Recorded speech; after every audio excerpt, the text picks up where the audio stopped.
ಸವಣೂರು ತಾಲೂಕು ಇರ್ಬೋದು, ಶಿಗ್ಗಾಂವ್ ತಾಲೂಕಿನ ಎಲ್ಲ ಪಂಚಮಸಾಲಿ ಸಮಾಜದ ಅಭಿಮಾನಿಗಳು ಮತ್ತು ಚೆನ್ನಮ್ಮ ಅಭಿಮಾನಿಗಳು ಎಲ್ಲ ವಿವಿಧ ಸಮಾಜದವರು ಕೂಡ ಇದ್ರು.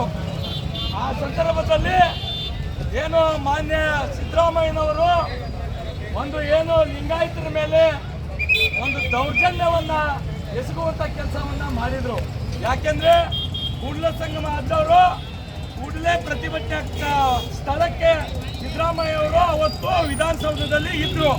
ಅವತ್ತು ಪ್ರತಿಭಟನೆ ಸ್ಥಳಕ್ಕೆ ಆಹ್ವಾನ ಕೊಟ್ಟರು. ಯಾರು ಕೂಡಲ ಸಂಗಮ ಜಗತ್ತುಗಳು ಬಂದು ಇಲ್ಲೇ ಮನವಿಯನ್ನ ಸ್ವೀಕರಿಸಿ ತಾವು ಹೋಗಬೇಕಂತಕ್ಕಂಥದ್ದನ್ನ ಮನವಿಯನ್ನ ಮಾನ್ಯ 3 ಮಂದಿ ಸಚಿವರನ್ನ ಮುಂದೆ ಹೇಳಿ ಕಳಿಸಿದ್ರು.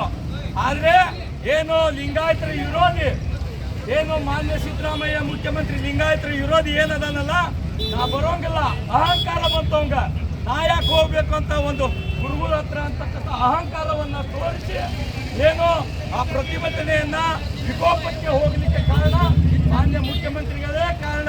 ಯಾಕೆಂದ್ರೆ ಅವತ್ತು ಪ್ರತಿಭಟನೆ ಸ್ಥಳಕ್ಕೆ ಮಾನ್ಯ ಮುಖ್ಯಮಂತ್ರಿಗಳು ಏನು ತಾವು ಮುಖ್ಯಮಂತ್ರಿಗಳು ಜನರ ಪರವಾಗಿರ್ತಕ್ಕಂಥವ್ರು, ಸಮಾಜದ ಪರವಾಗಿರ್ತಕ್ಕಂಥವ್ರು, ನೀವೇನು ಆ ಸೊಕ್ಕಿನ ಏನು ಯಮಕನ್ನ ತೋರಿಸಿ ತಾವು ಆ ವೇದಿಕೆಗೆ ಬರಲಂಗೆ ಇದ್ರಲ್ಲ, ಇದು ಮುಂಚೆ ಕೂಡ ಹುನ್ನಾರ ಮಾಡಿರ್ತಕ್ಕಂಥದ್ದು. ಏನು ಸಿದ್ದರಾಮಯ್ಯ ಸರ್ಕಾರ ಲಿಂಗಾಯತರನ್ನ ಹೊಡೆಸಬೇಕು, ಪಂಚಮಸಾಲಿಯರನ್ನ ಹೊಡೆಸಬೇಕು ಅಂತಕ್ಕಂಥದ್ದನ್ನ ಮುಂಚೆ ಏನೋ ಪ್ಲಾನ್ ಮಾಡಿದ್ರು ಅಂತಕ್ಕಂಥದ್ದು ನಮಗೆ ಎದ್ದು ಕಾಣ್ತಾ ಇದೆ.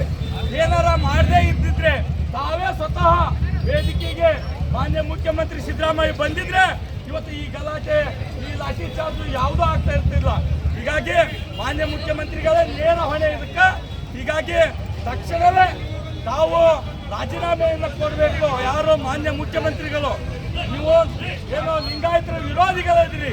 ಹೀಗಾಗಿ ನಿಮ್ಗೆ ಮುಂದಿನ ದಿನಮಾನಗಳಲ್ಲಿ ಲಿಂಗಾಯತರ ತಾಕತ್ತು, ಲಿಂಗಾಯತರ ಪಂಚಮಸಾಲಿಯರ ತಾಕತ್ತು ಏನನ್ನೋದನ್ನ ಮುಂದಿನ ದಿನಗಳಲ್ಲಿ ತಮಗೆ ಸಿದ್ದರಾಮಯ್ಯವರೇ ತಕ್ಕ ಉತ್ತರವನ್ನ ನಮ್ಮ ಸಮಾಜ ನಿಮಗೆ ಉತ್ತರ ಕರ್ನಾಟಕದಲ್ಲೇ ಇರ್ಬೋದು, ಅತ್ತಾಗ ಏನು ಹಾಸನ, ಮಂಡ್ಯ ಗೌಡ್ರ ಲಿಂಗಾಯತಿರ್ಬೋದು, ಇತ್ತಾಗ ಕೊಪ್ಪಳದಲ್ಲಿ ಏನು ದೀಕ್ಷೆ ಲಿಂಗಾಯತರು ಇರ್ಬೋದು, ನಿಮಗೆ ಸಿದ್ದರಾಮಯ್ಯವರೇ ತಕ್ಕ ಪಾಠವನ್ನ ಮುಂದಿನ ಬರುವ ನಾವೀಗೇನು ಲಾಠಿಯಲ್ಲಿ ಹೊಡೆದಿದ್ರಲ್ಲ ನಿಮಗೆ ತಕ್ಕ ಉತ್ತರವನ್ನ ನಮ್ಮ ಸಮಾಜ ಎಲ್ಲ ಲಿಂಗಾಯತ ಸಮಾಜಗಳು ಕೂಡ ನಿಮಗೆ ಉತ್ತರವನ್ನ ಕೊಡ್ತಾ ಅಂತಕ್ಕಂಥದ್ದನ್ನ ಹೇಳುತ್ತಾ ನನ್ನ 2 ಮಾತುಗಳನ್ನು